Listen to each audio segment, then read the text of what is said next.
Türkmen öz nakılına aytýar. Yatan öküde ilim yok.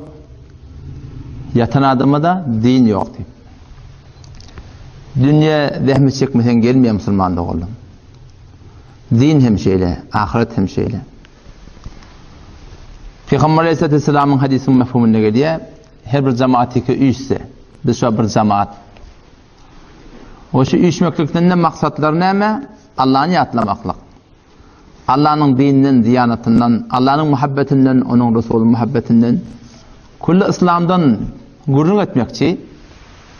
O zaman şeyle bir cemin hormatı şeyle bir adamatlı Allah'ın yanına. Ki yerin yüzünde maksud gelip verin ferişteler var diye. Onlar nemen idinna? Şeyle bir üyüşmelerinin idinna. Ki şu tada Allah'dan gurrunma. Allah'ın yatlarını yaşa cemde. O zaman şu aylanıp veren feriştelerin bir yere aylanıp şu cemin üstünden geliyor. Baştaki şu uğurda gelip veren ferişteler de çağırıyor diye o zaman. Ve haffetumul melaike hum ferişteleri taş teologlarını şu cemaatten alıp ve Allah Teala'nın rahmeti şu cemaate inip ahirde şu cemaate elam oluyor diyor. Kumu turun önüne. Ne halatta? Ketirin günahlarınız bağışlandı. Allah günahlarınızı bağışladı. Turun şeyle bir halatta. Ama ulamalar deyiptir.